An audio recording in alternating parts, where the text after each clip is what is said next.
Hi friends, ಸಂಹಿತಾ ಸವಿರುಚಿಗೆ ಸ್ವಾಗತ. ಇವತ್ತು ಪಾಲಕ್ ಪನ್ನೀರ್ ಮಾಡೋಣ ಅಂತ. ಏನು ಅಂದರೆ, ಒಂದು ಕಟ್ಟಷ್ಟು ಪಾಲಕ್ ಸೊಪ್ಪು ತೊಗೊಂಡಿದ್ದೀನಿ. ಅದು ಕಡ್ಡಿ ಎಲ್ಲ ಇದ್ರೂ ಏನು ತೊಂದರೆ ಇಲ್ಲ, ಬರೀ ಬೇರು ಮಾತ್ರ ತೆಗೆದುಬಿಟ್ಟು ಮಿಕ್ಕಿದ್ನೆಲ್ಲ ಕ್ಲೀನಾಗಿ ತೊಳ್ಕೊಬೇಕು. ಮಣ್ಣೆಲ್ಲ ಹೋಗೋವರೆಗೂ ಒಂದು 3-4 ಸತಿ ಕ್ಲೀನಾಗಿ ನೀರು ಹಾಕ್ಬಿಟ್ಟು ಚೆನ್ನಾಗಿ ತೊಳ್ಕೊಂಡ್ಬಿಟ್ಟು ಅದನ್ನು ಒಂದು ಪಾತ್ರೆಗೆ ಹಾಕ್ಬಿಟ್ಟು ಜೊತೆಯಲ್ಲಿ ಒಂದು 4 ಮೆಣಸಿನ್ಕಾಯಿ, ಖಾರ ಇದೆ ಮೆಣಸಿನ್ಕಾಯಿ, ಹಾಗಾಗಿ 4 ಬಳಸ್ತಾ ಇದ್ದೀನಿ. ಹಾಕ್ಬಿಟ್ಟು ಸ್ವಲ್ಪ ನೀರು ಹಾಕ್ಕೊಂಬಿಟ್ಟು ಬೇಯಿಸ್ಕೊಳ್ಳೋದು. ಅದು ಬಣ್ಣ ಬದಲಾಗುತ್ತೆ, ಸ್ವಲ್ಪ ಬೆಂದಿರೋದು ಗೊತ್ತಾಗುತ್ತೆ ನೋಡಿ, ಈ ಥರ. ಆವಾಗ ಅದನ್ನು ತೆಕ್ಕೋಬೇಕು. ಒಂದು ಪಾತ್ರೆಯಲ್ಲಿ ಅಥವಾ ಒಂದು ಬೇಸನಿಗೆ ಸೊಪ್ಪು ಮಾತ್ರ ತೆಗೆದಿಟ್ಕೊಳ್ಳಿ. ಇವಾಗ ನಾವು ಬ್ಲ್ಯಾಂಚಿಂಗ್ ಮಾಡ್ತಾಯಿದ್ದೀವಿ. ಬ್ಲ್ಯಾಂಚಿಂಗ್ ಅಂತಂದರೆ ಈ ಸೊಪ್ಪಿರುತ್ತಲ್ವ, ಬಿಸಿ ಸೊಪ್ಪನ್ನು ತಣ್ಣಗಿರೋ ನೀರು ಹಾಕಿದ ತಕ್ಷಣ ಅದು ಕಲರ್ ಚೇಂಜ್ ಆಗ್ದಲ್ಲಿರೋಂಗೆ ಅದೇ ಕಲರು ಫ್ರೀಸ್ ಆಗುತ್ತೆ. ಅಂದರೆ ಒಂಥರ ಲಾಕ್ ಆದಂಗೆ ಅಂದ್ಕೊಳ್ಳಿ, ಆ ಥರ ಮಾಡೋದು. ಇವಾಗ ತಣ್ಣೀರನ್ನ ಹಾಕ್ತಾಯಿದ್ದೀನಿ. ನೀವು ಐಸ್ ನೀರನ್ನೂ ಹಾಕ್ಬೋದು. ಬಿಸಿ ಸೊಪ್ಪಿಗೆ ಅದನ್ನು ತಣ್ಣೀರನ್ನ ಮಿಕ್ಸ್ ಮಾಡಿಬಿಟ್ರೆ ನೀವು ಕಲರ್ ಚೇಂಜ್ ಆಗೋಲ್ಲ. ಅಡುಗೆ ಮಾಡಿ ಕೊನೆಯಲ್ಲಿ ಕುದೀತಾ ಅದೊಂಥರ ಗ್ರೀನ್ ಕಲರ್, ಒಂಥರ ಡಾರ್ಕ್ ಕಲರ್ ಥರ ಆಗುತ್ತಲ್ವ, ಆ ಥರ ಪ್ರಾಬ್ಲಮ್ ಆಗೋಲ್ಲ. ಅದಕ್ಕೋಸ್ಕರ ಈ ಮೆಥಡ್ ಮಾಡೋದು. ಇವಾಗ ಒಂದು ಪ್ಯಾನಿಗೆ ಒಂದು ಸ್ವಲ್ಪ ಬೆಣ್ಣೆ, ನಾನು ಮನೆಯಲ್ಲೇ ಬೆಣ್ಣೆ ಮಾಡ್ತೀನಿ, ಆ ಬೆಣ್ಣೆ ಬಳಸ್ತಾ ಇದ್ದೀನಿ. ಇಲ್ಲಿ ಹಾಕ್ಕೊಂಡಿದ್ದೀನಿ 1 ಸ್ಪೂನಷ್ಟು ಬೆಣ್ಣೆ. ಆ ಕಡೆ ಪಕ್ಕದಲ್ಲಿ ನೋಡಿ ಸ್ವಲ್ಪ ಎಣ್ಣೆ ಹಾಕ್ಕೊಳ್ಳೋದು.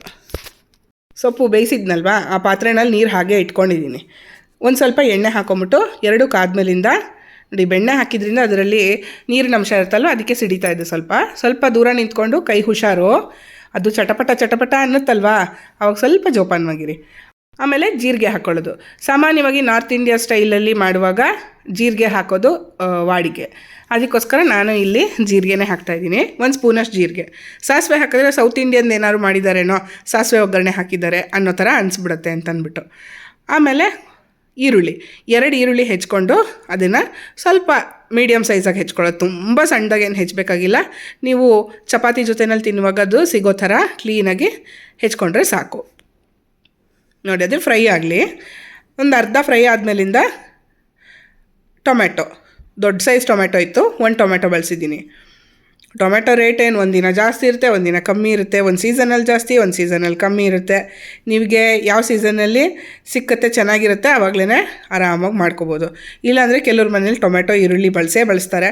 ಸೊ ಅಂಥವ್ರಾದರೆ ಯಾವಾಗಲೂ ಮಾಡ್ಕೋಬೋದು.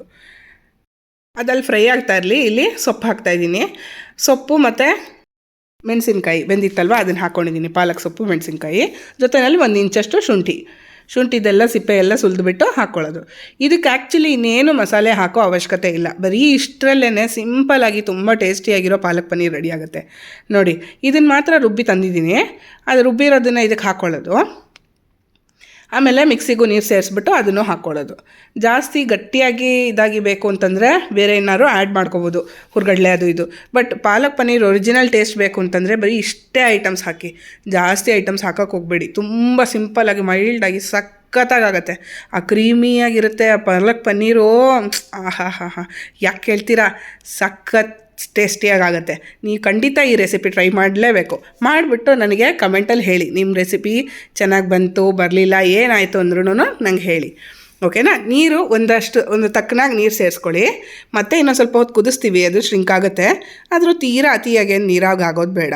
ಯಾಕಂದರೆ ನಾವು ತಿಕ್ಕಾಗೋಕ್ಕೆ ಏನೂ ಹಾಕಿಲ್ವಲ್ಲ, ಬರೀ ಸೊಪ್ಪು ಮಾತ್ರ ರುಬ್ಬಿರೋದ್ರಿಂದ ಎಷ್ಟು ಬೇಕೋ ಅಷ್ಟು ನೀರನ್ನ ಸೇರಿಸ್ಕೊಳ್ಳಿ. ಆಮೇಲೆ ಉಪ್ಪು, ರುಚಿಗೆ ಬೇಕಾಗಿರೋಷ್ಟು ಉಪ್ಪು. ಇಲ್ಲಿ ಟೊಮೆಟೊ ಈರುಳ್ಳಿ ಎಲ್ಲ ಬೆಂದಿರುತ್ತೆ ಚೆನ್ನಾಗಿ, ಸೊ ಅದ್ರ ಜೊತೆಯಲ್ಲಿ ಉಪ್ಪನ್ನು ಹಾಕ್ಬಿಡೋದು. ಸೊಪ್ಪು ಇದು ಎಲ್ಲ ಹಾಕಿದ್ಮೇಲೆ ಏನು ಮಸಾಲೆ ಜಾಸ್ತಿ ಇಲ್ದಿರ ಈಸಿಯಾಗಿ ಆರಾಮಾಗಿ ಯಾರು ಬೇಕಾದರೂ, ನನಗೆ ನಾರ್ತ್ ಇಂಡಿಯನ್ ಡಿಶ್ ಮಾಡೇ ಗೊತ್ತಿಲ್ಲಪ್ಪ ಅಂದ್ರೂ ನೀವು ಖಂಡಿತ ಈ ಥರದ್ದೊಂದು ಸಿಂಪಲ್ಲಾಗಿರೋ ಪಾಲಕ್ ಪನ್ನೀರ್ ಮಾಡ್ಕೋಬೋದು. ಪಾಲಕ್ ಪನ್ನೀರ್ ನೀನು ಮಾಡಿದ್ಯಾ ಅಂತ ಕೇಳ್ತಾರೆ ನೋಡಿ ಎಲ್ಲರೂ. ಆಮೇಲೆ ಹೆಚ್ಚಿಟ್ಟಿರೋ ಪನ್ನೀರ್ ನೀವು ಸ್ಟೋರ್ ಬಾಟ್ ಆದ್ರೂ ಆಗ್ಬೋದು, ಅಥವಾ ಕೊಂಡ್ಕೊಂಡಿರೋದಾದ್ರೂ ಆಗ್ಬೋದು, ಅಥವಾ ಮನೆಯಲ್ಲೇ ಮಾಡಿರೋದಾದ್ರೂ ಆಗ್ಬೋದು. ನಾನಿಲ್ಲಿ ಕೊಂಡಿರೋ ಪನ್ನೀರ್ ಹಾಕಿದ್ದೀನಿ ನೋಡಿ. ಕ್ಲೀನಾಗಿ ಅದನ್ನು ಮಿಕ್ಸ್ ಮಾಡ್ಕೊಳ್ಳೋದು, ಎಲ್ಲ ಕಲಿಸ್ಕೊಂಡು ಅದನ್ನು ಚೆನ್ನಾಗಿ ಒಂದು 5 ನಿಮಿಷ ಬೇಯಿಸ್ಕೊಳ್ಳೋದು. ಪನ್ನೀರನ್ನ ಸಾಟೆ ಮಾಡಿಬಿಟ್ಟು, ಅಂದರೆ ಫ್ರೈ ಮಾಡಿಬಿಟ್ಟು ಹಾಕ್ತಾರೆ, ಈ ಥರನೂ ಹಾಕ್ತಾರೆ. 2 ಥರನೂ ಮಾಡ್ಬೋದು. ಇದು ಈಸಿಯೆಸ್ಟ್ ವೇ, ನಿಮಗೆ ಈಸಿಯಾಗಿ ಆಗಲಿ ಅಂತಂದ್ಬಿಟ್ಟು ನಾನು ಈ ಥರ ತೋರಿಸ್ತಾ ಇದ್ದೀನಿ ನೋಡಿ. ಅದು ನಂಚ್ಕೊಳ್ಳೋಕ್ಕೆ ಮಧ್ಯದಲ್ಲಿ ಪನ್ನೀರ್ ಸಿಗಬೇಕು. ಆಮೇಲೆ ಪಾಲಕ್ದು ಗ್ರೇವಿ ನಂಚ್ಕೊಳಕ್ಕೆ ಸಿಗಬೇಕು. ಆ ಥರ ಚೆನ್ನಾಗಿ ಸ್ವಲ್ಪ ಹೊತ್ತು ಬೇಯಿಸಿ. ನೋಡಿ ಇಲ್ಲಿ ಗಮನಿಸ್ಬೋದು ನೀವು, ಕಲರ್ ಮಾತ್ರ ಪಾಲಕ್ ಪನ್ನೀರ್ದು ಒಂಚೂರು ಡಾರ್ಕ್ ಆಗಿಲ್ಲ, ಕ್ಲೀನಾಗಿ ಅದೇ ಗ್ರೀನ್ ಕಲರ್, ನೀವು ಯಾವ ಕಲರ್ ಸ್ಟಾರ್ಟ್ ಮಾಡಿದ್ವಿ ಅದೇ ಕಲರಲ್ಲೇ ನೋಡಿ ಸೇಮ್ ಕಲರೇ ಇದೆ.